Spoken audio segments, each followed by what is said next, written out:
তো আমাদের টার্গেট হচ্ছে কি যে আমরা ফার্স্টে একটা সিঙ্গেল কিন্তু থার্ড অ্যাক্সিয়ামের কথাটা কিন্তু third true in Aristotle's word of being pure being to be fundamental principles of all act. পারপাসটা কিসের উপর ডিফাইন করছে সেটা কি?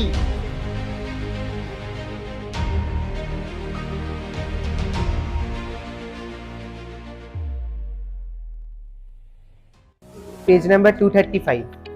এবারে দেখ 9 to 12 যে প্যাসেজটা রয়েছে দেখতে পাচ্ছিস, 9 to 12 ওটা কর। আমাদের টার্গেট হচ্ছে কি যে আমরা ফার্স্টে একটা সিঙ্গেল রিড করব, রিড করা হয়ে গেলে আমরা হাইলাইট করে আরেকবার রিড করব, আর তারপর আমরা ফাইনালি কোশ্চেন অ্যান্সার্স গুলো সলভ করব। ঠিক আছে, তো এই স্ট্র্যাটেজিতেই আমরা করব। তো একবার ফাইনাল একটা কুইক রিড দে তো সবাই, চট করে একটা কুইক রিড।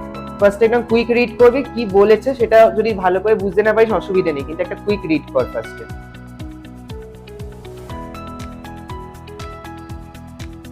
থার্ড লাস্ট প্যারাগ্রাফটা কিন্তু বেশি করে ফোকাস করবো। আমাদের ফার্স্ট প্যারাগ্রাফটা, সেকেন্ড প্যারাগ্রাফটা এগুলো কিন্তু তাও বোঝা যাবে, কিন্তু থার্ড প্যারাগ্রাফটা কিন্তু মেন কথাটা বলেছে। তো আমাদের ফোকাস থাকবে থার্ড প্যারাগ্রাফটা। যখন সেকেন্ড রিড আমরা করছি, যেই প্যারাগ্রাফটা দেখছি আমরা একটুখানি ডিফিকাল্ট, সেটা আমরা একটু বেশি টাইম স্পেন্ড করবো, সেই গানটা আগে বেশি করে ফোকাস করবো। তো এখানে আমাদের ফোকাসটা কিন্তু হবে থার্ড প্যারাগ্রাফে। থার্ড প্যারাগ্রাফটা খুব ভালো করে বোঝার চেষ্টা করছি কি বলতে চাইছে। এখানে দেখ দুটো জিনিসের উপর ফোকাস করতে হবে, যেই ওয়ার্ডগুলো বারবার রিপিট হচ্ছে সেগুলো আমরা হাইলাইট করব। কি হাইলাইট করব তাহলে আমরা? এক্সিস্টেন্স আর কনসিয়াসনেস, তাই তো? এই দুটো ওয়ার্ড বারবার ফিরে ফিরে আসছে এই প্যাসেজে। তো কি বলতে চাইছে? There is a interrelation between existence and consciousness. তো এক্সিস্টেন্স কি? যে কোনো জিনিস এক্সিস্ট করছে এটা, সেটা আমরা কনসিয়াসনেসটা কি? যে সেটা ফিল করা যায় হ্যাঁ সেটা এক্সিস্ট করছে, সেটার ব্যাপারে কনসিয়াস হওয়া। যেরকম দেখ আগেকার দিনে ইউনিভার্স যেটা এক্সিস্ট করতো সেটা কিন্তু এক্সিস্ট করতোই, কিন্তু ফুল কনসিয়াসনেস কি ছিল কারুর? কত তো ভুলভাল কনসেপ্ট ছিল যে সান আর্থের চারপাশে সব সান এন্ড আদার প্ল্যানেটসরা ঘোরে, অল দিস ফলস কনসেপ্টস গুলো ছিল। তো কনসিয়াসনেস কিন্তু ছিল না। তো সেটাই হয়েছে যে কনসিয়াসনেস মানে এটা না যে আমরা ফলস রিয়েলিটি ক্রিয়েট করব যে আর্থের চারপাশে সান ঘোরে এন্ড অল দ্যাট। কনসিয়াসনেস মানে কি? যেটা আছে সেটাকে অ্যাপ্রিহেন্ড করবো। অ্যাপ্রিহেন্ড মানে আন্ডারস্ট্যান্ড করব।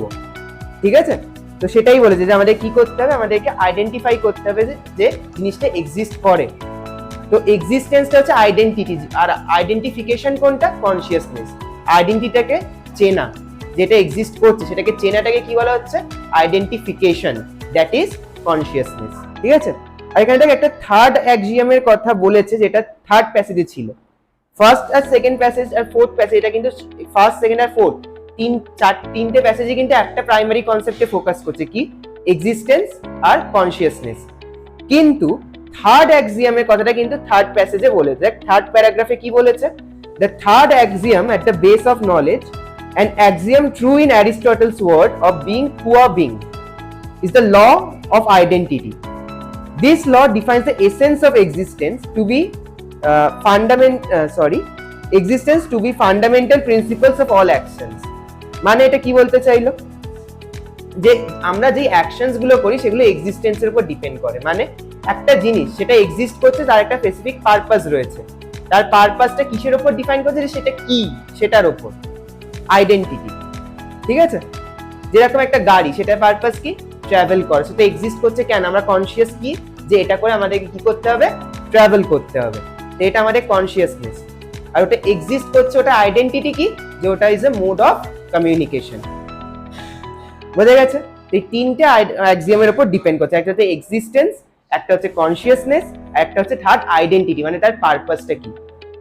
তার পারপাসটা তার নেচারের উপর ডিপেন্ড করবে, সেটা কি তার উপর তার পারপাসটা ডিফাইন্ড হবে, সেটা কি করবে। ঠিক, ক্লিয়ার প্যাসেজ? আচ্ছা, তাহলে আমরা একটুখানি কোয়েশ্চেন অ্যান্সার্স গুলো অ্যানালাইসিস করে দেখি। ফার্স্ট কোয়েশ্চেনটা কি বলেছে দেখ, which of the following is definitely correct according to the passage?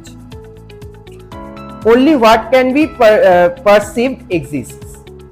এটা কি ডেফিনেটলি কারেক্ট বলা যেতে পারে? চাই কিন্তু ইউনিভার্স পারসিভ করা যেত না, যদি এক্সিস্ট করতো, তাহলে ফার্স্টটা হবে না। হোয়াট এক্সিস্ট ইজ পারসিভ, যেটা এক্সিস্ট করে সবসময় কি আমরা সেটাকে পারসিভ করতে পারি? তাহলে তো আননোন বলে কিছু থাকতোই না এই ওয়ার্ল্ডে, সবকিছুই নোন হয়ে যেত, সেটাও বলেনি। Third, all that exist does not have consciousness, এটা হতে পারে কিন্তু আমরা এটাকে ডেফিনেট করে দেবো না। কি বলছে? যে যেগুলো এক্সিস্ট করে তাদের সবকিছুর মধ্যে কনসিয়াসনেস নাও থাকতে পারে, মানে আমরা সবকিছু এক্সিস্ট করে সেটা নাও জানতে পারি, হতে পারে। এটা হতে পারে কিন্তু আমরা এটাকে অ্যান্সার করে দেবো না। Consciousness makes perception of being possible. হ্যাঁ, কনসিয়াসনেস যদি আমাদের মধ্যে থাকে তাহলে কোন একটা জিনিস যে এক্সিস্ট করছে সেটা আমি পারসিভ করতে পারবো, আন্ডারস্ট্যান্ড করতে পারবো। এটা কিন্তু মোর কারেক্ট। এবার ই নাম্বার পয়েন্টটা দেখ, something to be known and someone to know are the condition sine qua non for existence. আচ্ছা, condition sine qua non for existence মানে কি? Not important. মানে কি বলতে চাইছে? Something to be known and someone to know are non important for existence, actually এটা বলতে চাইছে। তাহলে এটা কি বলতে চাইছে? এটাও কিন্তু বলতে চাইনি। তাহলে এখানে অ্যাপ্রোপ্রিয়েট কোনটা হবে? অপশন ডিটা, consciousness makes perception of being possible. যদি আমরা কনসিয়াস হই তাহলে আমরা জিনিসটাকে পারসিভ করতে পারবো, কোন একটা জিনিস এক্সিস্ট করছে। এটাই এই প্যাসেজের মেন জিনিস যেটা বলতে চাইছে। নাম্বার 10 কোয়েশ্চেনটা দেখ, which of the following is the essence of law of causality. তো কি এসেন্স বলেছিল এখানে? ল অফ ক্যাজুয়ালিটিটা একবার দেখে নে সেরকম হলে, তারপর এখানে যখন একটা স্পেসিফিক কোয়েশ্চেন দেবে যেটা এক্সিস্ট করছে প্যারাগ্রাফে, আমরা সেই জায়গাটা একবার দেখে নেব, দেখে নিয়ে এখানে আসবো। কি বলেছিল দেখ ল অফ ক্যাজুয়ালিটিটা? The law of causality states that a things action are determined not by chance but by its nature. তো সেটা কিরকম নেচারের জিনিস তার উপর তার অ্যাকশনস ডিপেন্ড করবে। তো সেটাই হচ্ছে ল অফ ক্যাজুয়ালিটিস। তো তার উপর ডিপেন্ড করে এখানে কি আছে দেখ options. To be is to be something, be qua born. এটা বলতে চাইনি। বিং কুও বিং মানে কি? যেটা প্রথম দিকে থার্ড এক্সামটা বলেছিল সেটা, এটার সাথে এটার কোনো মিল নেই, এটা নয়। Wishing to become something else denies the nature of that being. হ্যাঁ, এটা ঠিক, এটা কনসেপচুয়ালি ঠিক যে একটা জিনিস কি হবে সেটা তার নেচারের উপর ডিপেন্ড করে, সে চাইলে অন্য কিছু হয়ে যেতে পারবে না। এটা কিছুটা ট্রু। বাকি অপশনগুলো দেখা যাক। The law of identity is the same as the law of causality. না, এক্স্যাক্টলি সেম নয়। ফান্ডামেন্টালি সেম হলেও এক্স্যাক্টলি সেম নয়, তো এটা আমরা বলতে পারি না। Essence of existence, essence of এক্সিস্টেন্সও নয়, এখানে নেচারের কথা বলেছে, কিন্তু এখানে এসেন্সের কথাটা বলেনি, এক্সিস্টেন্সের ব্যাপারে কিছু বলেনি। Action of a being are determined by its nature, এটাই বলেছে যে action of a being is determined by its nature. এটাই তো ডিরেক্টলি বলেছে অ্যাক্সিওমটায় বা প্রিন্সিপালটায়। এটাই হবে তাহলে অ্যানসার। তাহলে অ্যানসার হবে action of a being are determined by its nature. কেন?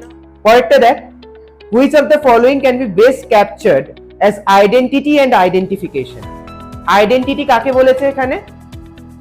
আর identification perceivance, this is consciousness, but the way to perceive that it exists. তো সেটা কি সে বলছে দেখ, এটা নিজেরা করার চেষ্টা কর একবার, তারপর আমি বলে দিচ্ছি কোনটা মনে হচ্ছে। হ্যাঁ, অপশন বি।